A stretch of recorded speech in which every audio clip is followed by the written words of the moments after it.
इत्तेहाद council की मखसूस नशिस्तों की दरख्वास्त पर समाअत कल तक मुलतवी। चीफ इलेक्शन कमिश्नर ने सारी दरख्वास्तें यकजा कर दी। बैरिस्टर अली जफर ने दलाइल दिए कि अगर सियासी जमातें नशिस्तें लेना चाहती हैं तो वो खुलकर कहें। आजम नज़ीर तारा ने दलाइल दिए कि सुन्नी इत्तेहाद कौंसिल ने एक भी सीट नहीं जीती। इस जमात ने आज़ाद अरकान को इकट्ठा करके कैसे मखसूस नशिस्त दी जा सकती है। ये ऐसी जमात के जरिए आए हैं जिनको अवाम ने वोट ही नहीं दिए।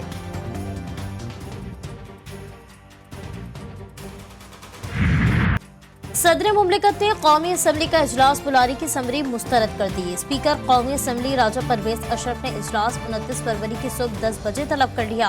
कौमी असम्बली सेक्रेटेरिएट इजलास का नोटिफिकेशन जारी करेगा। बैरिस्टर गौहर कहते हैं मखसूस नशिस्तों पर फैसले तक कौमी असम्बली का इजलास गैर कानूनी होगा। ये रिजर्व सीटें सुन्नी इत्तेहाद कौंसिल की है, इस पे किसी भी और पॉलिटिकल पार्टी का हक नहीं है। पंजाब का सेशन गैर कानूनी तरीके से हुआ, सिंध असम्बली का सेशन गैर कानूनी तरीके से हुआ, नेशनल असम्बली का सेशन अगर होगा वो भी गैर कानूनी तरीके से होगा। सारे मेंबरान के नोटिफिकेशन हो जाए उसके बाद असम्बली बुलाना लाजिम है। बिजली फिर महंगी। नेपरा ने बिजली 7 रुपये 5 पैसे फी यूनिट महंगी कर दी। इजाफा जनवरी की माहाना फ्यूल एडजस्टमेंट की मद में किया गया। बिजली सार्फिन को मार्च के बिलों में इजाफी अदायगियाँ करना होंगी। सार्फिन पर 66 अरब रुपए का इजाफी बोझ पड़ेगा। इतलाक के इलेक्ट्रिक सार्फिन पर नहीं होगा। अवाम ने इजाफा मुस्तरद कर दिया। हम जितना मर्जी चीखें मार लें, जो मर्जी कर लें, इन्होंने अपनी मर्जी से चलना है। महंगाई पहले ही बहुत ज़्यादा है और निगरान हुकूमत ने आगे से 7 रुपये बिजली की कीमतों में और इजाफा कर दिया है। बिजली के बिल पहले बहुत ज़्यादा है, इनको चाहिए कि बिजली की कीमतों में कमी करने के बजाय ये आए दिन बिजली की कीमतें बढ़ा देते हैं। कराची में सर्दी का यूटर्न। शहर में ठंडी और तेज हवाओं का राज। जाती सर्दी लौट आए, गर्म कपड़े निकल आए। महकमा मौसमियात के अगले 2 रोज तक शहर में ठंडी और तेज हवाएं चलने की पेशगोई। सिंध और बलूचिस्तान के मुख्तलिफ अजला में भी बारिश। वादी ज़यारत में बर्फबारी से निज़ामी ज़िंदगी दरहम बरहम। बालाकोट के सयाहती मुकामात पर भी दोबारा बर्फबारी के बाद सयाहों के ढेरे।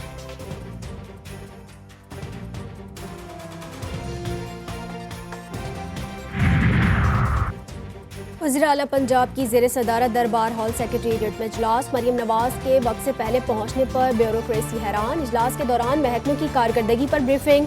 मरीम नवाज बोली मालियाती उमूर में शफाफियत पर समझौता नहीं होगा। मेरिट की खिलाफ वर्जी नहीं होने दूंगी। सर्विस ऑफ डिलीवरी पर कोई समझौता नहीं किया जाएगा। अफसरान डरने के बजाय सच बताएं। वज़ीर आला रास्ते में ट्रैफिक रोकने पर बरहम। बोली शहरियों को तकलीफ नहीं होनी चाहिए।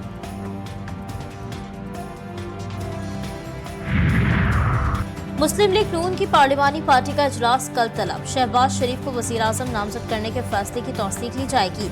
नवाज शरीफ पंजाब हाउस में नौमुंतखब अरकान के एजाज़ में इशाइया देंगे।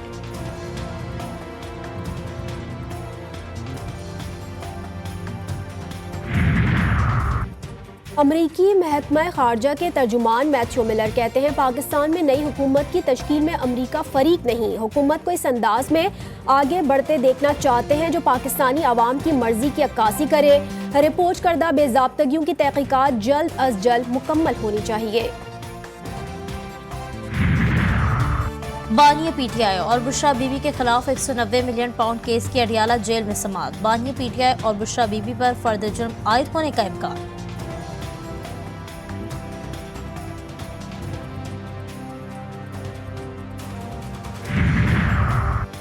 नौ मुंतखब वज़ीर आला सिंध मुराद अली शाह आज अपने ओहदे का हल्फ उठाएंगे। गवर्नर सिंध कामरान टिसोरी वज़ीर आला से हल्फ लेंगे। हल्फ बर्दारी तकरीब शाम 6 बजे गवर्नर हाउस में होगी। पहले मरहले में काबीना में शामिल वज़रा का भी हल्फ लेने का इम्कान।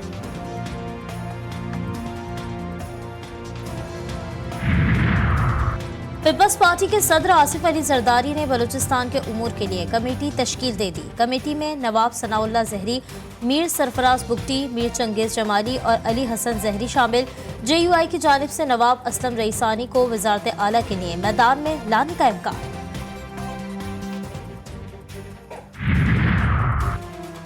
LOC पर भारत आउट ऑफ कंट्रोल। सरहदी जारियत से बाज न आया। पाक फौज ने LOC पर भारतीय फौज का क्वाडकॉप्टर मार गिराया। पाक फौज ने 25 फरवरी को दिन 12:55 पर लाइन ऑफ कंट्रोल पर पाकिस्तानी इलाके की जासूसी करने वाले भारतीय फजाइया के क्वाडकॉप्टर को मार गिराया।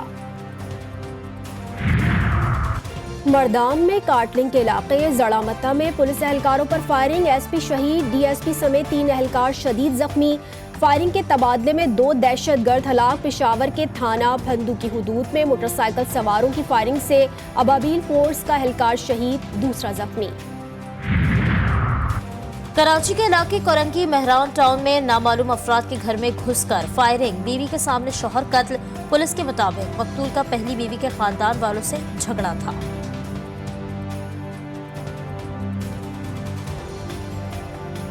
इसराइली दरिंदगी का सिलसिला जारी, रात भर और सुबह सवेरे गजा में जगह जगह फजाई हमले, रिहायशी इमारतों को ड्रोन से निशाना बना दिया। रफा के मुज़फ़्फ़ाती इलाकों बैतुल्लाहिया, जबालिया, जनूबी गजा में 35 फ़लस्तीनी शहीद, दर्जनों जख्मी। शोहदा की तादाद 30,000 से तजावुज़ कर गई, 70,000 से ज़ायद जख्मी।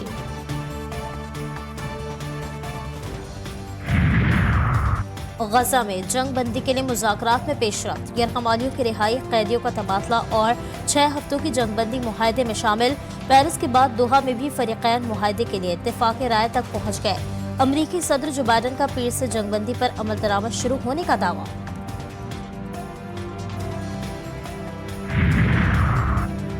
गजा में इसराइली हमले जारी, शहर मक्तल बनता जा रहा है। आलमी अदालत इंसाफ ने रिमार्क्स दिए कि फ़लस्तीन पर कब्जा तनाज़े की जड़ है। उधर गजा की सूरत हाल पर फ़लस्तीनी वज़ीर आज़म ने इस्तीफ़ा दे दिया। साबिक अमरीकी सदर डोनाल्ड ट्रंप का सिविल फ्रॉड के मुकदमे में जुर्माने के खिलाफ अपील करने का फैसला। उनके वकील कहते हैं उम्मीद है अपील कोर्ट इस संगीन जुर्माने को खत्म कर देगी।